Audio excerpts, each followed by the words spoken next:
I will now call to order this regular meeting of the Intergovernmental Relations Committee for today's date, which is March 5th, 2015. My name is Alondra Cano, and I am chairing the committee for today. With me today are council members Barb Johnson, Jacob Fry, and John Quincy. So today before us on this agenda, we have 4 items. And we will go ahead and start with item number 1, so we can dive right in, which is the IGR committee work plan. So if we can please hear from our IGR staff, just to walk us through this very brief and let us know if there's any updates, changes that we should be aware of. Thank you, Madam Chair and council members. Actually, I know Mr. Ranieri is en route, and he's going to be discussing the committee work plan. Just as a department head, I'd like to defer to him to be able to talk you through some of that. If you would like, I can jump ahead to, I'm not sure what item it is on the agenda, but the discussion of the transportation resolution. Sounds great. So we will go ahead and hold off on item number 1 and 2, it sounds like. And yes, please go ahead and take us through number 3, the comprehensive transportation legislation and the resolution. Thank you, Madam Chair and committee members. The city of Minneapolis, along with almost a dozen cities throughout the state, are joining together this week to pass resolutions through our respective city councils calling for increased and dedicated support for transportation and transit. I do know that the city of St. Paul is passing their resolution today, and I know that other city councils are doing it throughout this week, and then hopefully more as we go forward. So, Madam Chair, I would go through and read the resolution so everyone knows really what we're talking about, and then I'll talk about kind of some of the future next steps. This is offered by Councilmember Glidden. It's entitled Supporting Dedicated State Funding for Multimodal Transportation and City Streets. Whereas Minnesota contains over 141,000 miles of roadway and over 19,000 miles, or 13%, are owned and maintained by Minnesota's 853 cities. Whereas new and sustainable funding for multimodal transportation, including bus, rail, streetcar, bicycle and pedestrian infrastructure, roads and bridges, is necessary to meet both the capital and operational needs of the expanding state transit and transportation systems. And whereas over 80% of municipal streets are ineligible for dedicated highway user tax distribution fund dollars. And whereas the more than 700 Minnesota cities with the populations below 5,000 are ineligible for dedicated highway user tax distribution fund dollars. And whereas city streets are separate but integral piece of the network of roads supporting movement of people and goods. And whereas existing funding mechanisms such as municipal state aid, property taxes, and special assessments have limited applications, leaving cities under-equipped to address growing needs. And whereas city cost participation in state and county highway projects diverts resources from city-owned streets, and whereas maintenance costs increase as road systems age, and no city, large or small, is spending enough on roadway capital improvements to maintain a 50-year life cycle. And whereas for every $1 spent on maintenance, a road authority, and therefore taxpayers, save $7 in repairs. And whereas cities need greater resources, including an additional dedicated state funding source for transportation and flexible policies in order to meet growing demands for street improvements and maintenance. Now therefore be it resolved by the City Council of the City of Minneapolis that this council supports an omnibus transportation funding bill that provides dedicated state funds for non-MSA city street maintenance, construction, and reconstruction. Madam Chair, that concludes the resolution. And then in addition to the resolution, I wanted to make sure that the committee was aware there was a press conference earlier today that was held up at the Capitol complex, I should say. We're all kind of scattered all over the place these days. And it was called by the governor, Senator Scott Dibble of the City of Minneapolis, chair of the Transportation Committee in the Senate, and Senator Tom Bach, Senate Majority Leader. And together, they, along with the members of the Senate Transportation Committee, announced plans that will be happening over the next several weeks of a multi-city tour of transportation projects throughout the state. I believe they're stopping at about 25 different cities, including Minneapolis. So we'll have more details of that going forward, but it's a significant undertaking of the committee. It's quite a tour, and they'll be looking at projects around the state and hearing from community members, businesses, about what their needs are and their expectations for a comprehensive transportation package. So we'll keep you posted as to when they'll be in Minneapolis. We do know that a week from today, which is the 12th, not a week from today, a week from Tuesday. So on the 10th at 6 p.m. at the Minneapolis Park Board headquarters at 2117 West River Road North, the Senate Transportation and Public Safety Committee will be having a field hearing. This is different than the tour that they're planning. The tour will be looking at projects and things of that nature. This is an actual hearing of the committee that will be held in Minneapolis at the Park Board offices this coming Tuesday. They're having a similar hearing this evening in the East Metro in Woodbury, and there have been 2 previous hearings in Albert Lee and St. Cloud. So that gives an opportunity for our residents who don't necessarily love spending time trucking down to St. Paul, to the Capitol, to have time before the committee to talk about their needs and their expectations for a transportation package. So if anyone is interested in attending, again, that's going to be 6 p.m. on Tuesday the 10th at the Park Board headquarters. So we encourage our residents to attend and share their perspectives on that. So with that, Madam Chair, I think I would stand for questions on this topic. Thank you. I'm just going to look around and see if there's any questions from our committee members. And it looks like Councilmember John Quincy. Thank you, Madam Chair. Not really a question. I just wanted to note that I'm obviously very supportive of the resolution. I appreciated the fact it didn't talk about a funding source or an amount. This is very general, and putting it back to where it should be is in the legislature to work up a solution. So I'm encouraged that this will pass and, of course, help our Senate delegation come up with a package that can be bought into by the rest of the state. So thank you very much for this work, and I'm glad this is being brought forward. Wonderful. With no other questions, then I will go ahead and move approving a resolution supporting dedicated state funding for multimodal transportation in city streets. All those in approval, please say aye. Aye. Thank you. This motion moves forward. And we will go back up to number 1 now that we see that Jean Ranieri has joined us. So we will go ahead and just hear an update on the committee work plan. And if you could just walk us through some of the significant things or issues that you think should be highlighted and addressed by the committee. Madam Chair, members, I'm Jean Ranieri from the IGR Department. I apologize for being late, but I did get a call from a legislator who had a question, and it went into a commentary.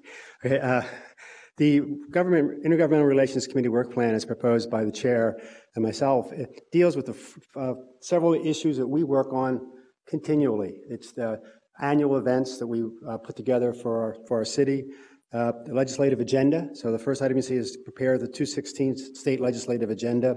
We talked about the values we're trying to reach, the strategic direction, when we will be doing that. The 2016 bonding is another issue we work on. There will be a proposed bonding bill next year. However, a bonding bill always starts the year before. And we need, as a city, to have our bonding policies and proposals ready and approved by the City Council with priority and sent to the to the governor's office by the end of June. At the latest, the June of this year, we will have to get to the state our ideas for bonding priorities. Once they come in, we'll have to put together, the governor will put together a whole list of the projects. The committees then, in the House and the Senate, will take those projects, put them into categories by geography, and then do tours around the state. And we will do tours again here in Minneapolis at the end of this year, beginning of next year, depending on what the schedules are with the committees. Update the federal agenda. That is a continuing thing, and hopefully it will be active. Congress has not done very much, so this may be a thing that we may not do a lot this year, but something we will keep our eyes on. And the last item is the support immigration reform in President Obama's executive order on immigration. Unfortunately, that is now in the courts, but we will keep our eyes on that and also be working with our partners on when it is resolved, we can implement it. And Madam Chair, that is basically the 4 major items we will be working on. Is not the only items. There'll be other items we do all year long, but these are the 4 major items that we have in our work plan. Now, for example, we have nothing here at all on Metropolitan Airports Commission or the Met Council, but that will be an item we'll be working on, and there are some other projects that we'll be dealing with throughout the year. Thank you, Jean. I'm looking around to see if we have any questions from our committee members, and it looks like there are no questions right now. I just have one thing that I'd like to know. Do you know the status of the immigration, our president's immigration action? What's currently, where is it at now, and how many months can we expect to wait until there's some direction?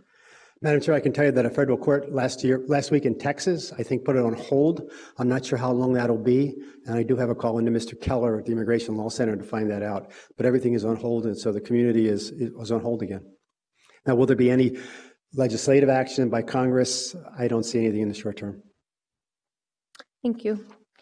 So that concludes item number 1, which was to receive and file our IGR committee work plan, and I'll just ask you guys to help me move that along. So all those in favor, please say aye. Aye. Thank you. And we will move on to item number 2, which is our federal, state, local, and legislative update. So a verbal report, if you wish, from our staff. Madam Chair, this will come from myself and Ms. Lesh. First of all, public finance. As you know, last Friday, the governor's OMB office announced the additional surplus around $832 million, which gives us a surplus of $1.9 billion. That's fairly large. There's been, what are some of the impacts of that? Well, the governor promises to have his supplemental budget submitted to the legislature during the week of March 9th, which is next week. There's all sorts of speculation and also some promises by leadership. The House would like to see some of that surplus go back into property tax relief. Others would like to see more go into transportation. The governor's talked about education, transportation, but mostly education and higher education. We will see what the supplementals are next week and be able to report to you on that. But it makes it difficult to try and raise new revenue for transportation, and I know Ms. Lesh can comment on this too, when we have this kind of surplus. Madam Chair and committee members, I think Mr. Neer is accurate in that the significance of the surplus, the surprisingly large dollar amount, has definitely affected the conversation about transportation going forward. In the press conference earlier today, the Senate made it very clear that the surplus will have absolutely no impact on their push and the governor's push to increase the gas tax. And the reason for that is that they really are completely separate pots of money, and they're separate conversations. That if you're going to add revenue to transportation from the surplus, you're talking about general fund revenue, you're talking about one-time money, as opposed to the gas tax, which is, of course, dedicated revenue that is required constitutionally to go to roads and bridges. So a one-time infusion of cash into the general fund does not create the same type of stability and predictability that a permanent infusion into the constitutional formulas would, thus allowing the Department of Transportation and cities and counties around the state to predictably plan for transportation. As we all know, that takes, we look at 10 to sometimes 30, 40-year time horizons when we're making these investments and relying on an unpredictable source of revenue like the general fund that can be changed from biennium to biennium is just really not the best way to make those thoughtful plans going forward. So there are some camps that are saying now that there's a surplus, gas tax is completely off the table, while the Senate, at least this morning, was really being very clear on the point that these really are different funding streams. They need to be treated separately. There are a lot of things that we need the general fund to be used for, and transportation needs to be continued to address through the increased gas tax.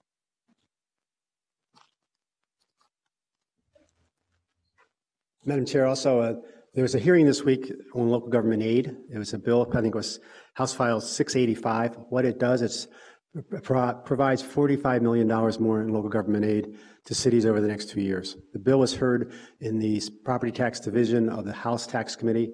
It was laid over for possible inclusion in the property tax, in the omnibus tax bill. It was a favorable hearing, but there was some concern particularly voiced by legislatures from around the state. We thought that the infusion of a lot of LGA a couple years ago would drive down levies and keep levies down. The first year, there was, I think, about 1.6% increase in the levy after the $80 million infusion of LGA. Representative Paul Marquardt from near Moorhead made it pretty clear that, that is the lowest increase in the levy for cities in 20 years. And for 20 years, we haven't seen much increase in LGA. And his argument was, you can't expect a dollar for dollar reduction in levy for every dollar you get in LGA. What you do get is better funded city services, and what you also get is you keep the levy increase down. And it was only 1.6%. This year it was 4%, but it was only like $5 million added to the formula. So the discussion between purpose of local government aid and levies is going to continue, and I wouldn't be a bit surprised if you see some legislation introduced in the next couple of weeks that may have levy limits or reverse referendums on levies. And we're in a great position because as a city of Minneapolis, our levies are below the average increase. Last year it was below zero. This year it's half as much as the average increase is for all cities. Other issues in the whole area of public finance, Melissa talked a lot about transportation, and I agree with her. Having that dedicated fund makes a big difference in projects, and it also keeps competition for transportation funds and other general fund projects away and separate. And we need to try and continue that separation. In terms of data practices, the major issue this year is license plate readers and body cams. The big issue with license plate readers is how long should a police department hold the data once it's recorded by those machines. The Senate passed out of the Judiciary Committee 2 weeks ago a bill that had a 90-day limit. There was an amendment on Monday in the Senate Transportation Committee to make it 0, and it failed 8-9. It has now been referred back to the Judiciary Committee, where it could be incorporated into a bigger bill or could go to the floor separately. Over in the House, the discussion will continue next week of LPR, and again, there's a 0 retention bill as well as a 90-day bill. Representative Cornish has the 90-day bill. Representative Scott, who's chair of the committee, has the 0 retention bill. And I would assume when it's all over, we probably could be somewhere between 0 and 90 days. Okay. I look at my expert here. I'm learning from her on this issue. In voting rights, there's a bill by Senator Champion and Representative Cornish to restore voting rights for felons. It passed out of the Senate Judiciary Committee about 2 weeks ago. Yesterday, it passed out of the Elections Subcommittee of the Rules Committee in the Senate. It is now over in the House, and it's in the House Public Safety Committee. The author is Representative Cornish. The chair of the committee is Representative Cornish, so I think it will have a hearing. Bills of local interest, there are some. There is a bill that was introduced in the House last week that would provide money to compensate industries who are being impacted by the closing of the Upper St. Anthony Falls Lock and Dam. $40 million is being proposed out of general fund to compensate 2 industries located along the river. There is no Senate companion yet. Also, Senate Representative Clark and Senator Hayden have introduced a bill for amortization of properties here in our city, located in South Minneapolis, along Cedar Avenue, excuse me. And the other bill is there's a railroad EIS bill. That's the request from the western suburbs to have the federal government or the state do an EIS, an environmental impact statement, on the proposed connection of the Burlington Northern Santa Fe line to the Canadian Pacific line over in the western suburbs, which would have trains go down through Robbinsdale, Crystal, Golden Valley, then through Minneapolis, through downtown, and on through St. Paul. That bill was heard yesterday. It passed out. Another interesting bill as part of that discussion yesterday was a bill that changed the eminent domain powers dealing with railroads. It basically allowed Hennepin County to try and by eminent domain acquire some of that railroad property. And that was also passed out yesterday too. And there will be some more discussions next week on this topic. The other issue is there's a MRF technical cleanup bill. It has not yet been heard. It'll probably be heard in the next week or two, next couple of weeks. And that deals with MRF now being part of PERA. And going forward, what should be the contribution of the state and all the employers towards MRF or towards PERA as new numbers come in. For example, the most recent actuarial valuation had us at about 82% funded.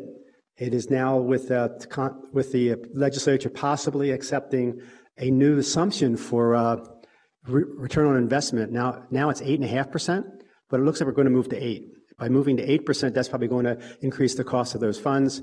So we may have some adjustments in how much we contribute each year. And as soon as we can get those numbers, we'll get them to you. Madam Chair, that's all I have for now, and I think Melissa may have a few things to add too.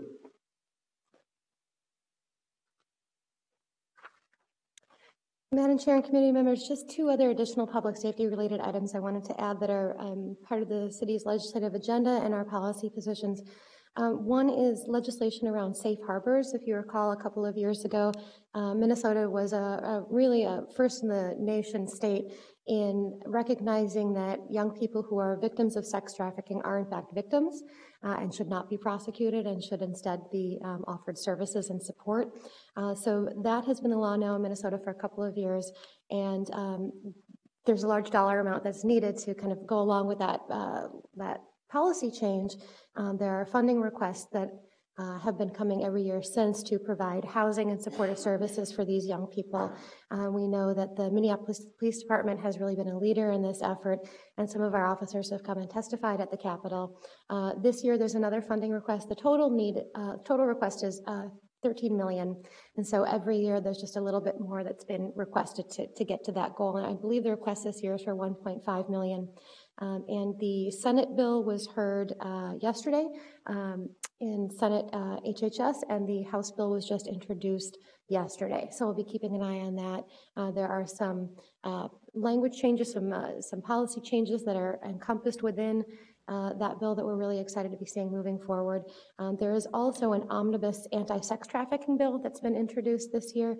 There's a piece in there that was requested by the Minneapolis City Attorney and the Minneapolis Police Department that would enhance our ability to, would create a new felony really for right now undercover officers who are doing stings to try to arrest offenders who are soliciting for sex trafficking online. For our officers, if they're posing as a victim and they are the ages of 16 or 17, if the age of 17, I'm looking at the city attorney, which I'm getting there, if they're 17, there actually is no felony right now. And so we're looking to close that loophole and make sure that that is in fact considered a felony. It's kind of a technicality of when the safe harbor law was enacted, just a little loophole that we needed closed in order for our officers to continue to do their work as effectively as possible. So that's housed within this larger sex trafficking omnibus bill. That will be moving forward as well. The last bill I wanted to mention has to do with officer-involved deaths. Senator Latz introduced a bill in the Senate, and Representative Cornish has the bill in the House. The House bill has not had a hearing yet. The Senate bill had a hearing just last week. As introduced, the bill would require jurisdictions to seek outside investigation services if there was a death that involved an officer-involved death. That would require the city, for example, to reach out to another jurisdiction to conduct that investigation. Just before the hearing began, the author introduced a delete all amendment that changed that from an officer-involved death to be an officer-involved incident that results in either great bodily harm or death. So that's the current status of the Senate bill. We have, as I mentioned, we have not seen a hearing yet in the House. So I anticipate this will be a work in progress throughout session, a lot of devil in the details and the language of a bill like that. So some of that might really end up being hashed out in a conference committee towards the end. The city's position as of right now is that we support this kind of a policy when there's an officer-involved death. So we'll keep you posted on that legislation as it moves forward as well. So with that, unless Mr. Ranieri has anything else to add, I would answer questions. Thank you. So now we will move to comments and questions from our committee. And it looks like Councilmember Barb Johnson has a question or a comment.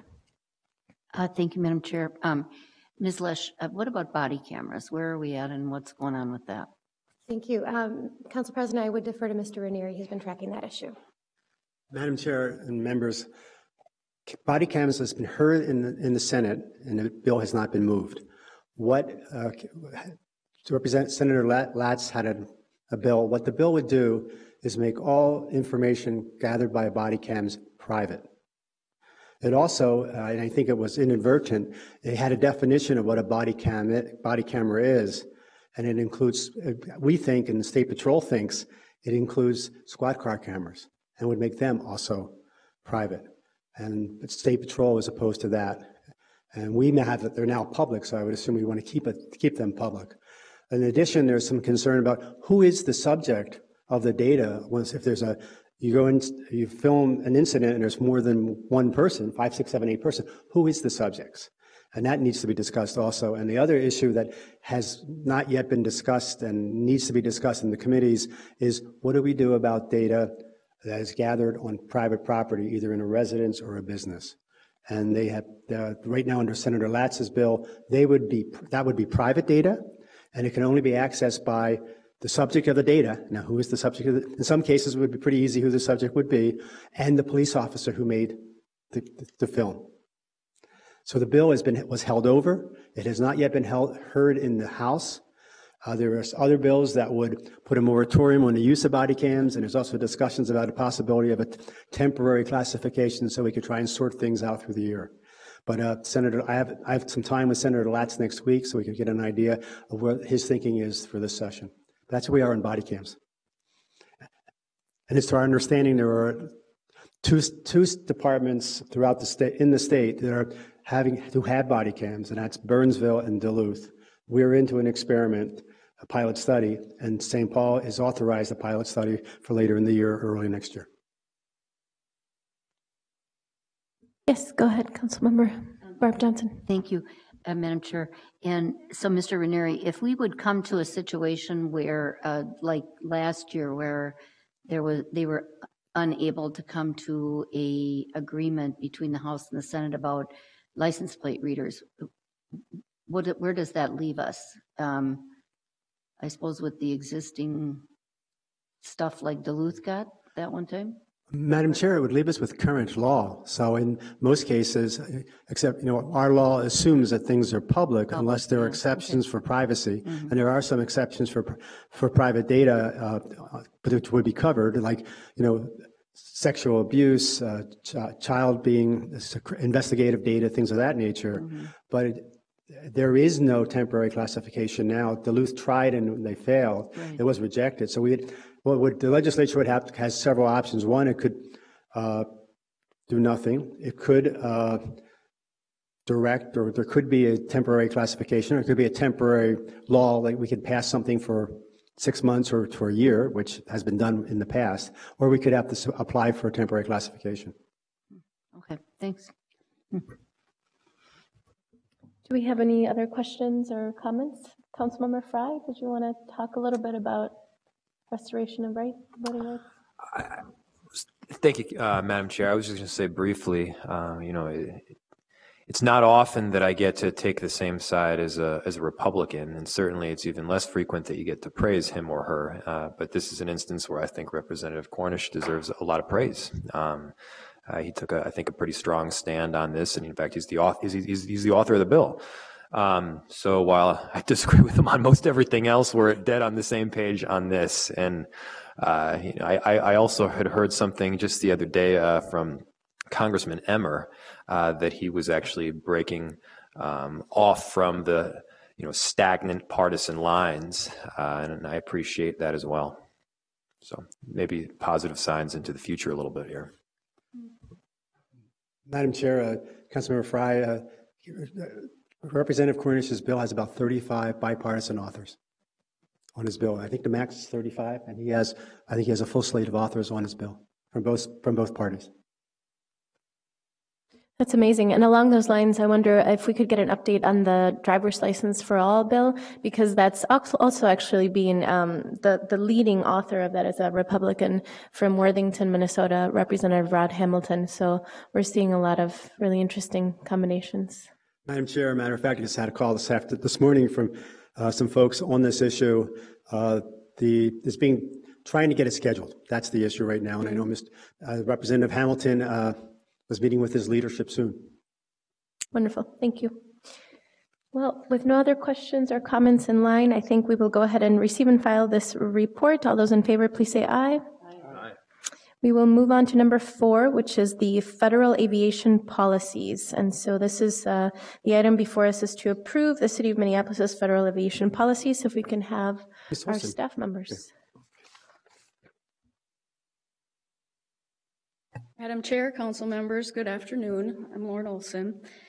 So the item before you is, we refer to it as federal aviation policies, although Councilmember Quincy wanted to suggest we call them positions, just because we don't have direct control over them. And I think that's a good suggestion. If you don't object, we will call those federal aviation positions. What this is there's a lot of stuff in here that is not new that we've taken positions on before through commenting on federal regulation and law.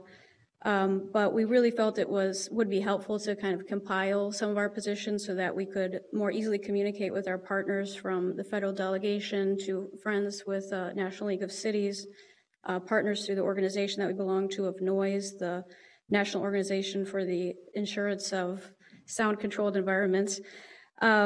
So the purpose of this is just kind of to improve our ability to communicate about our priorities. There are a few things in here, though, that we haven't really stated formally in the past. So I just want to briefly talk about what that is.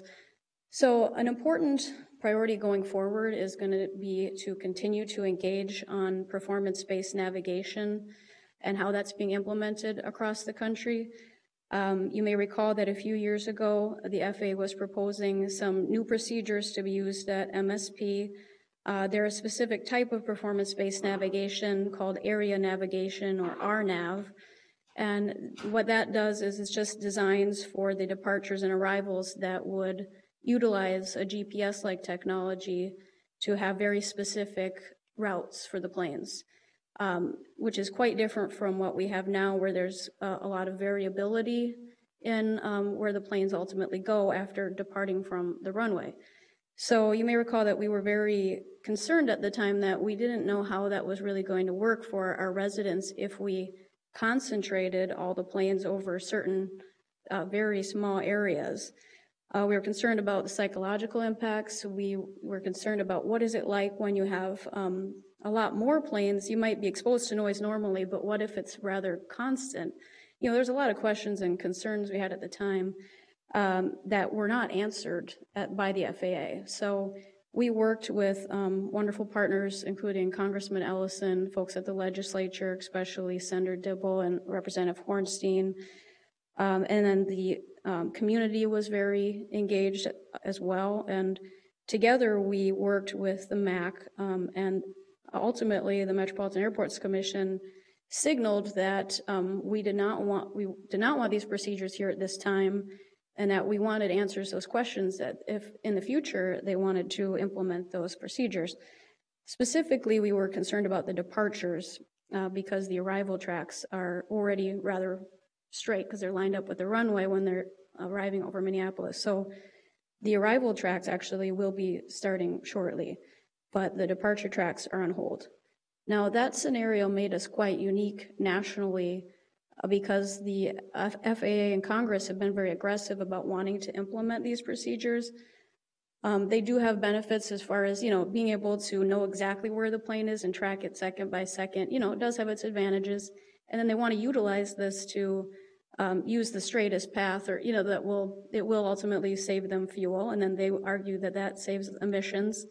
And we've been supportive of the technology, but it's the implementation of it and making sure that it's thoughtful about the community it's in that is most important to us. So we're going to continue to really be engaged on how this technology is being implemented across the country. A couple issues that we're working on right now relate to Congress designed a couple categorical exclusions to try to not be required to do environmental assessments on PBN technology in order to expedite being able to have it used around the country.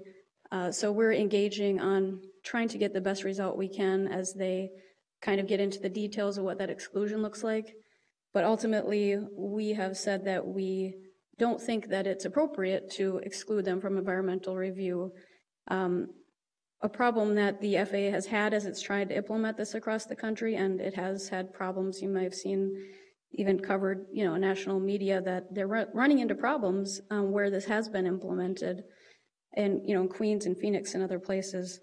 So again, we were unique to have recognized the problem in advance and stopped it here, but we'll continue to be engaged in just making sure that they're going to come back to the community and engage their local community, and therefore a categorical exclusion to environmental assessment is not really helpful to them either. Their obstacles have been that they're not engaging enough, and so even for their objectives, I think it would be wise for them to do environmental assessments, connect with the local community, and they'll get better results overall.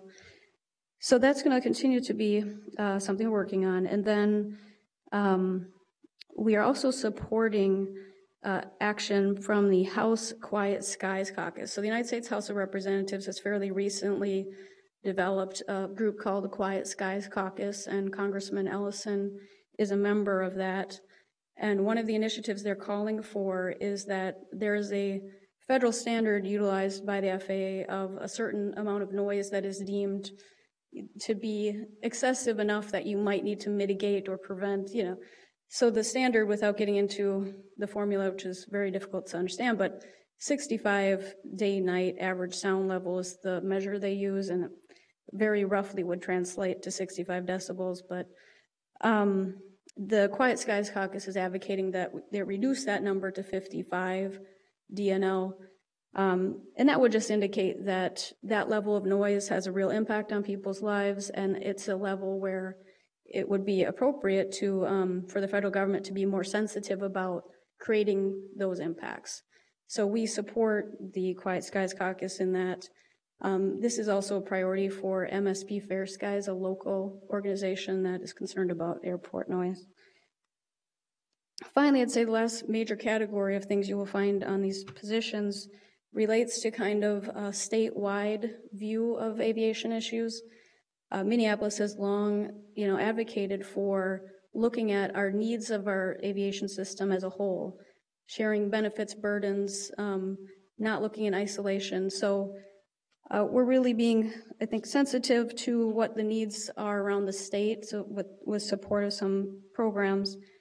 The Essential Air Service program helps to keep smaller airports running where it would maybe be difficult for them to have profitable service, but it kind of keeps them from being isolated in international falls and stuff like that. And that program has existed since 1978, and we think it's worth continuing to support that. We also support the Small Community Air Development Program, which is a grant program that helps people or helps communities to establish air service, gives them some support for a while, and then hopefully they can establish service and maintain it without additional support. So we would support that.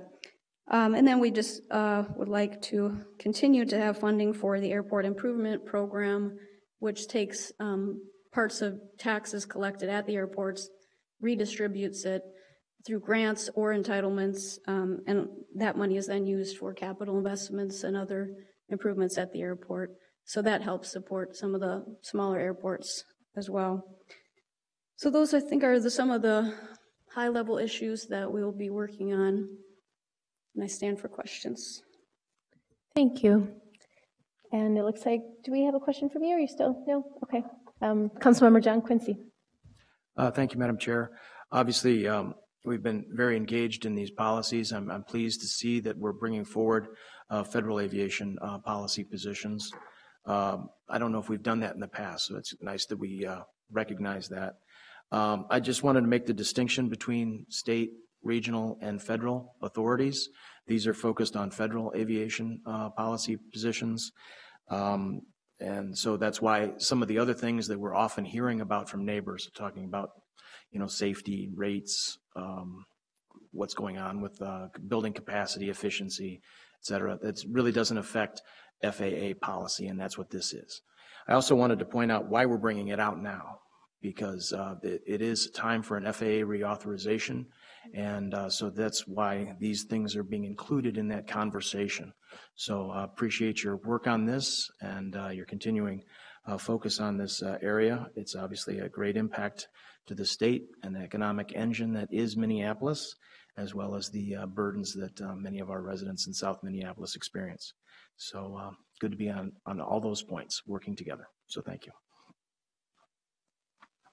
Sounds good. With no further questions or comments here, it looks like we will go ahead and I'll move the motion to approve the City of Minneapolis's federal aviation positions. All those in approval, please say aye. Aye. And that is the last item on our agenda. So with no further business before us, we are adjourned. Do you want to try to? Are we going to try to talk to him? Okay.